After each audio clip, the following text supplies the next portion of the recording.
What's going on, guys? WrestleMania back with a brand new video, and we are finally getting this video up. It's the every slide in Battle for Bikini Bottom Rehydrated ranked worst to best.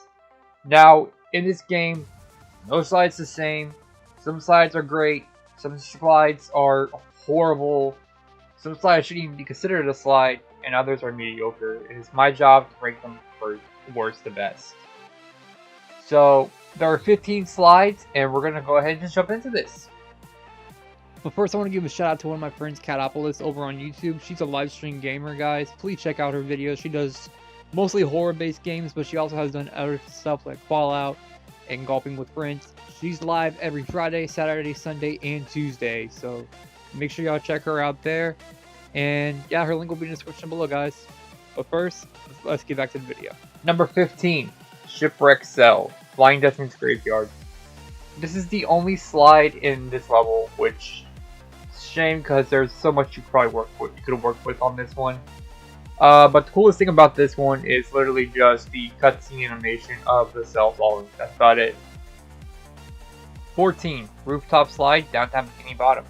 This is the first slide that is introduced as Sandy, and it's literally like the Shipwreck Cell, but it's a lot bigger, and there's a zigzag and a trampoline at the bottom of it. Other than that, that's actually it. Number 13, the Murmur Slides.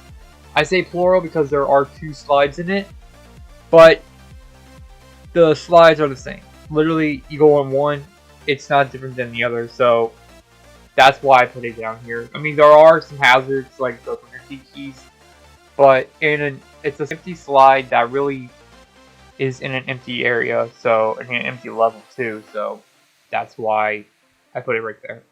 Number 12 is the Hub World Slide in Spongebob Dreams.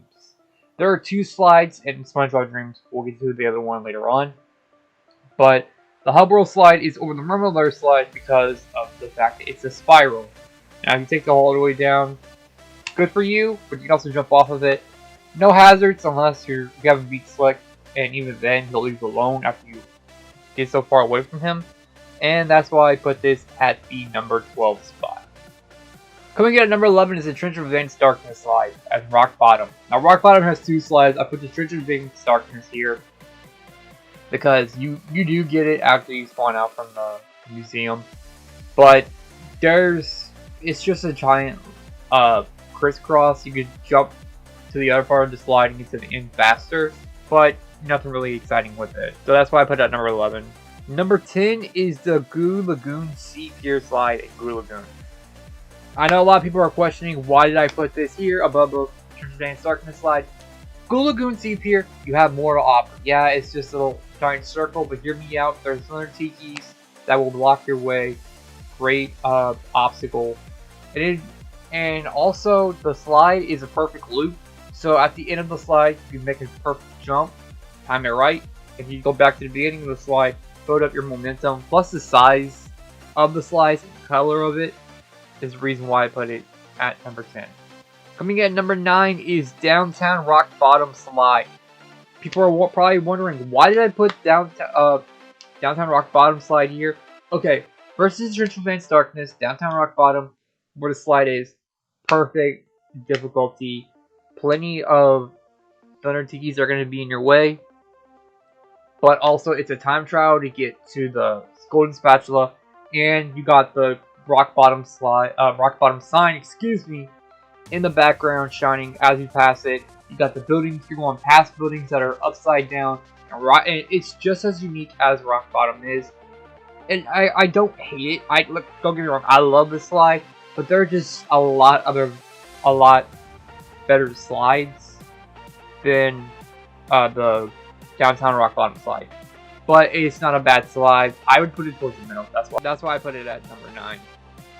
Coming in at number 8 is Fork Mountain Slide, or the most hyped up slide in the game. So you get to unlock this slide after beating King Jellyfish.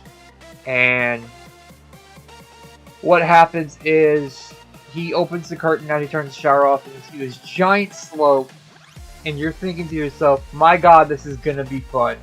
And after you get past that giant steep slide part, you do have a secret passage where the sock is, or you can just jump to the very end and you have that leap off. But other than the slope, the secret, and the ramp, that's really it with the slide. There's nothing really to it. But with those three things, I do put it over the Downtown Rock Bottom slide. And it does come rewarding right after a boss fight. So yeah, Spork Mountain slide is at number 8. Coming in at number 7 is the Jellyfish Rock Slide and Jellyfish Fields. So you get this on the second part of the Jellyfish Fields level. It's right after you take out the first D1000. And you get this after you find out Patrick is in trouble and you talk to Mermaid Man. There's never nothing wrong with the original half the time. And this slide is perfect. It's a perfect introduction to what the slides are going to be. You have 2 socks, you have plenty of wood tikis. You have that wall of wood tikis at the very end of the slide with that ramp. And jump into the battle. Just perfect for it being the first slide in the game. That's why I put it at number 7. But its predecessor, coming in at number 6, is the Jellyfish Cave Slide and Jellyfish Fields. What puts this over Spork Mountain Jellyfish Rocks is the other obstacles that are in this. You have the firewall. I think you have the volcanoes in there too. And the Thunder Tikis. It's a perfect one for Patrick. You jump out into the cave lake. And it does have a characteristic that is kind of like the dark too that I really do like. That's why I put it at number 6. Alright, we're coming in at number 5, which of the top 5, and we're starting out with Guppy Mount, the first mountain you're really supposed to take on when you get to Sand Mountain.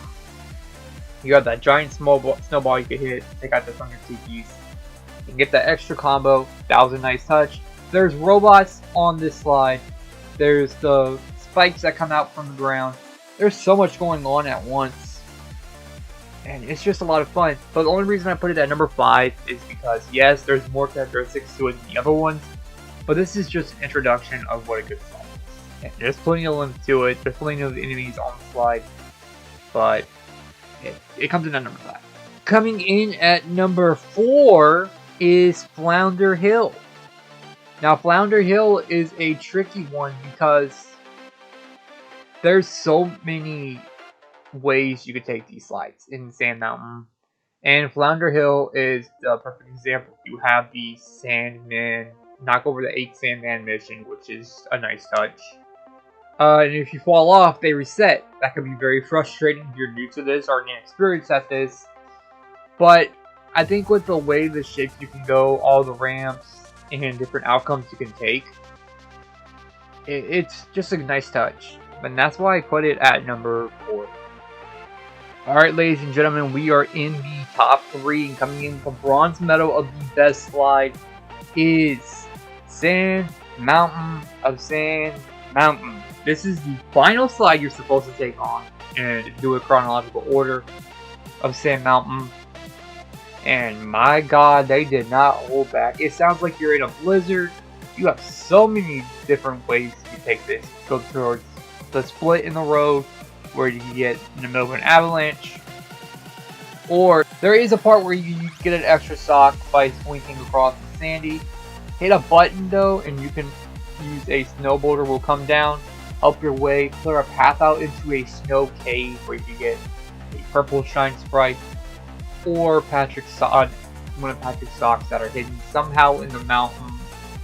It's a beautiful slide. I love it. I really. But coming in number 2, the silver medalist for the best slide, controversy, kelp, vine, kelp, forest. Hear me out before everybody starts getting angry.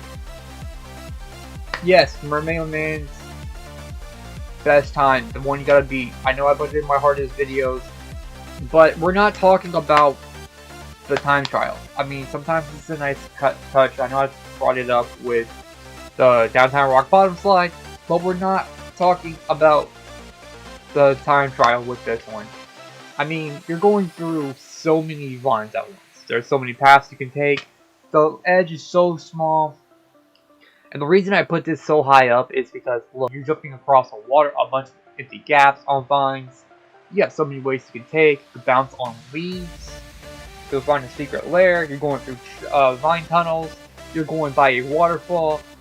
And my god, there's just so much to it. The only thing that I would dock it down from being first place is because it's so dang dark, especially in the remake.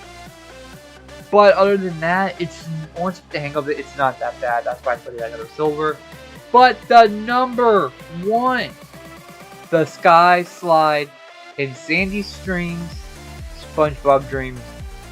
This has so much character to it. It's huge. This screams text. You got a rocket ship, you got Alamo, you got Manure, you got a giant bullhead, bull skull you get to slide through. There's plenty of enemies, plenty of robots. You get to go like you're going through space and part of the level. You go around a giant oil rig. There's plenty of robots in here. There's so many ways you can take it. And then you got cows throwing cow patties. Ew. And then at the end you jump on a giant acorn.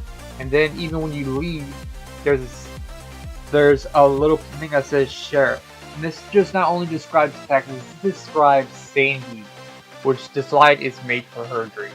She even says it in the beginning when she says everything's bigger in Texas, even our dreams. I love this because I love Sandy, I love Texas, and this was just perfect.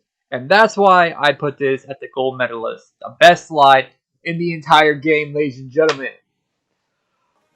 But ladies and gentlemen, this was my slide video. I'm so sorry it took me so many months to get to this. We've had a lot going on like recently, and we got the internet hooked up. And I am currently streaming SpongeBob on Twitch, as well as we're on the road to Bowser's Fury, and almost every Friday is Fight Club Friday.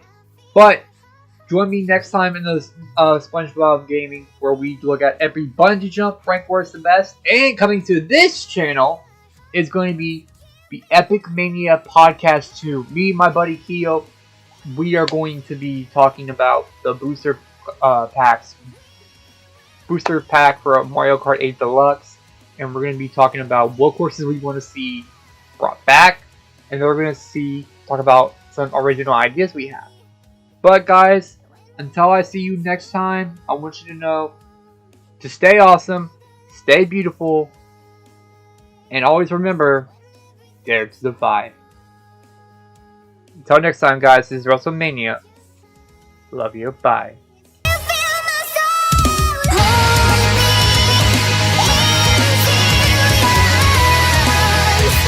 We